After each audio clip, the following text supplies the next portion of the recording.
Good morning, everybody. Happy Wednesday. We have an amazing show for everybody today. Convention show. So what do we got, Krystal? Indeed, we do. We've got Oren Cass on to break down some of the economic messaging from last night. We've also got the Trump campaign on to preview the president's speech. And we do, in fact, want to start with the RNC and the proceedings from last night. That's right. So, like yesterday, we're going to start with the good and end with the bad. Overall, some pretty effective moments, I think we both thought. And it was actually one of their more it was more successful than the night before even. One of the moments that really struck me was this small-town Minnesota mayor who's a Democrat kind of speaking to the convention and talking about trade with China and how tariff policies actually helped bring back steel jobs to his community. Minnesota, of course, in the Midwest is one of the key themes of those Obama-Trump voters in terms of the realignment. Let's take a listen to that mayor.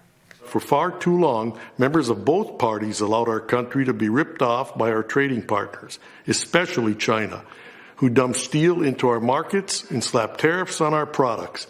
And what did so-called leaders like Joe Biden do? Nothing. The human cost has been devastating. We lost thousands of jobs. We lost a generation of young people who had to leave the Iron Range to find a livelihood. And worst of all, we lost hope. Then something unexpected happened. A straight-talking New Yorker burst onto the scene, promising to stand up to China and the rest of the world on behalf of the American worker. 4 years later, the Iron Range is roaring back to life, and we have one man to thank, President Donald Trump. So, Krystal, I think, a pretty effective message, and then that was combined. We couldn't bring everything today, but there were those Maine lobster fishermen, there were workers. I mean, obviously it's hyper-targeted to the Electoral College. Farmers, ranchers. Yeah, it's kind of hilarious, but farmers, ranchers, Maine lobster fishermen. I love actually hearing the diversity of the accents of just, workers who are coming and saying these particular policies help me. Now, look, you can criticize it on the aggregate all you want. I think we've done plenty here. You want to look at the manufacturing index, hasn't actually been all that great. But I didn't even hear a case being made like that from the Democratic convention. So if the only person who's going to be talking about it is the Trump campaign and the RNC, I think it's very effective messaging. I agree, much to my chagrin. I was watching this last night like, oh my God, you have to admit that a lot of this is very effective. And so we have to separate out the theater from the substance. And it's so obvious, just featuring people from all over the country, workers, small business owners, people who work in the steel industry, people who are farmers working on the water, all of these folks coming together to say, look, this is a president who has looked out for me when other people like Joe Biden abandoned me. That's right. You have to say that is a very effective message, and the projection of it, the look of it, it works really well. But what struck me is, this gentleman aside, the mayor aside, who was on that 2016 trade messaging, a lot of it was around standard issues, sort of Mitt Romney type Republican priorities. I know. So they had a whole montage of farmers and ranchers and all these people being deregulation is what the working class really needed. And look, I grant to you that if you talk to a lot of farmers, especially some of the Obama era environmental regulation, they really do care about these things. But it's not exactly the Trump messaging from 2016. It's not exactly an economic populist focus. There was a case made for the big corporate tax cuts and how this has been great for Main Street America. So if you just watched last night, what you would have to say overall Trump economics has become is basically using working people and wage earners to make the case for standard Republican economics. I want to say, again, on the substance, that's a big problem.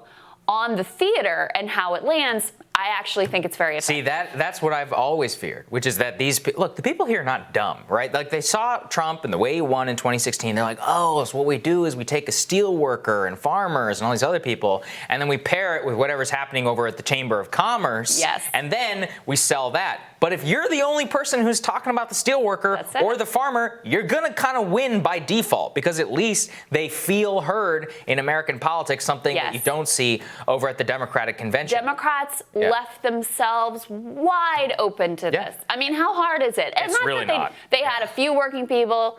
They had a few union members, but class language and a focus on the working class gone.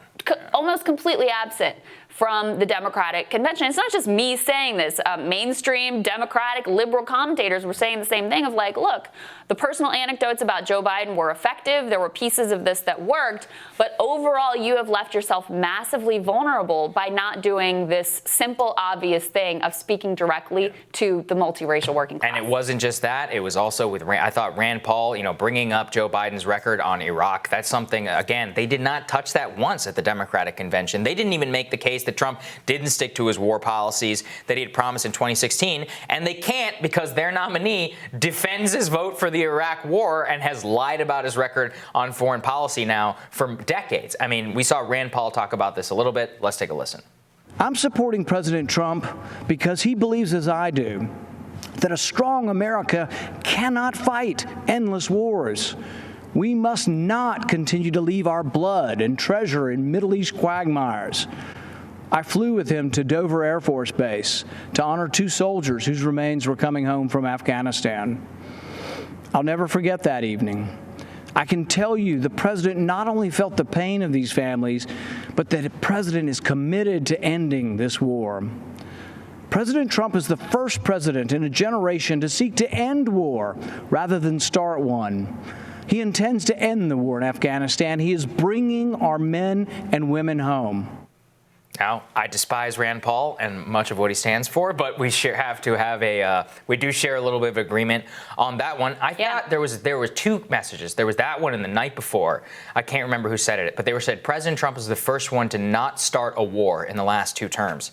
And I was like, man, if we heard that from the White House, if we heard that more in terms of consistent messaging, that is something that the American people want. And what they should highlight, and they can't, is that there are also members of the Republican Party, Liz Cheney, and many among them who teamed up with many of these neocons in the Democratic Party to stop Trump from actually pulling more troops out of Afghanistan. So overall, I mean, look, of course, on the policy, it's been a totally mixed message. By and large, it's actually been rolled by the Pentagon, just like pretty much everybody else. Right. And I mean, and that's the issue. But to make that criticism, you have to have some credibility on it. And Biden has less credibility on it than Trump. So Trump gets to once again here claim the mantle of being the more anti-war candidate in the race, which is empirically true. The Democrats have left themselves open for him to get to the left of them on war making. And again, you're right to point out the record. He didn't start a war, but he came awful damn close with Iran. Let's not forget that. There have been regime change operations. He hired frickin' John Bolton. Of course, Pompeo's another neocon who spoke last night. It's been inconsistent. Let's put it that way. Let's put it that way. Inconsistent. But again, let's separate the substance from the theater and how it lands. This is, again, a very effective message that worked previously, that he had kind of strayed away from, and where the Democrats have left themselves wide open to criticism, not only by nominating Joe Biden with his record, but also, who do they feature at their convention? Bunch of Bush-era neocons who were beating the drums for war. Who are they celebrating? You want Colin Powell? I'll take the guys who want to pull out of war any single day. Well, that's exactly it. You're going to put up Colin Powell and all that indicates in terms of, going up and lying to the UN, helping get us into the war in Iraq. You've got a long list that they're celebrating of John Negroponte and all these officials who are coming over the Democratic camp. John Bolton says he's on the fence this fall. He's probably not going to vote for either candidate.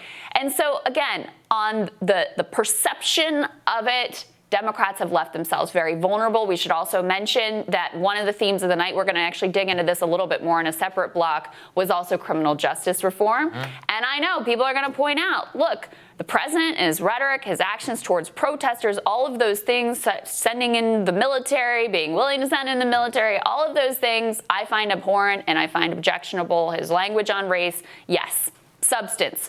But once again, you've put up a candidate in Joe Biden who architected mass incarceration.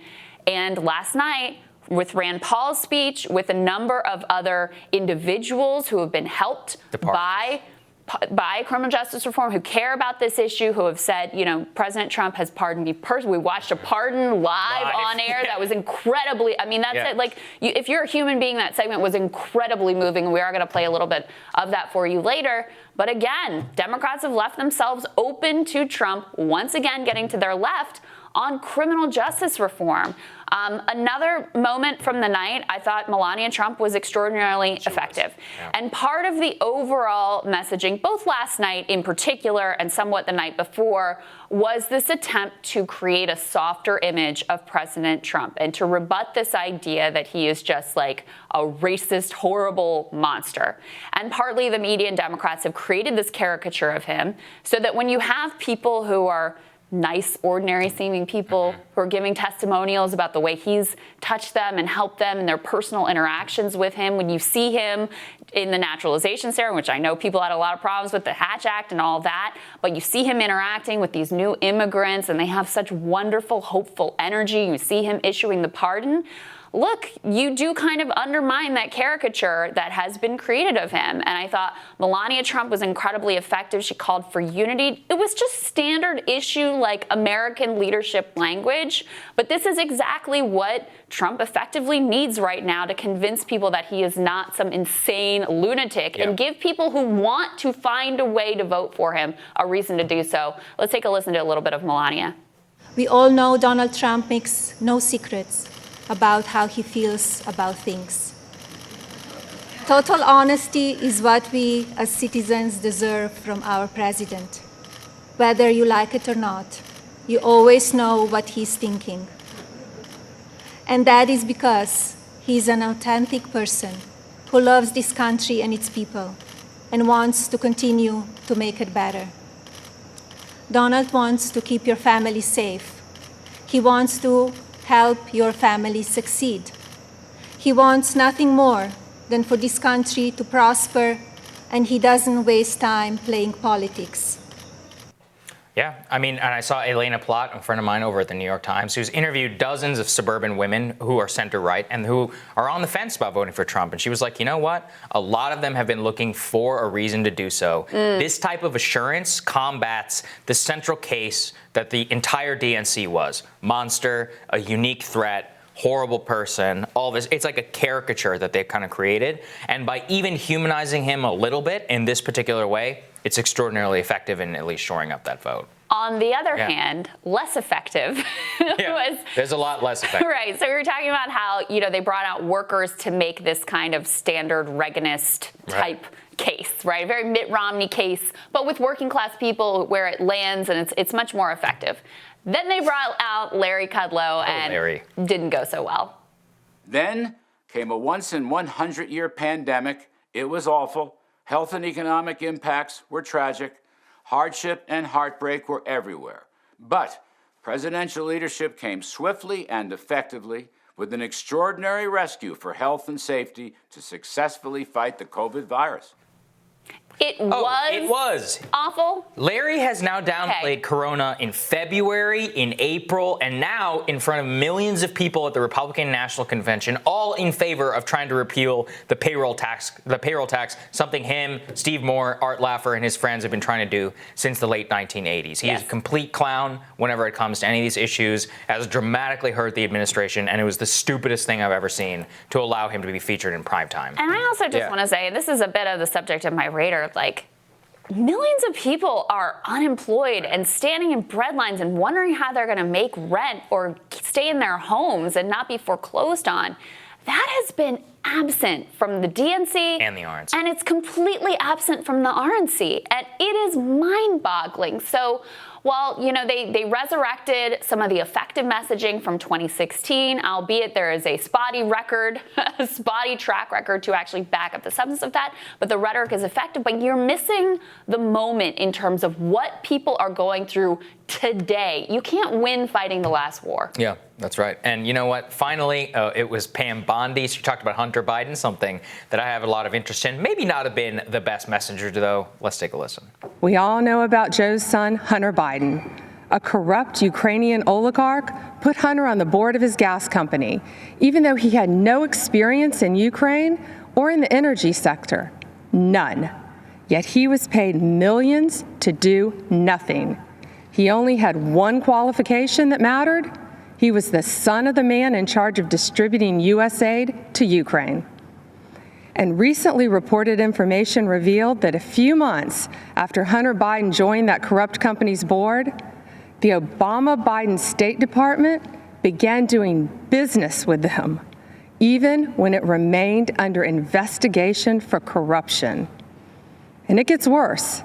That very same company was being investigated by a Ukrainian prosecutor.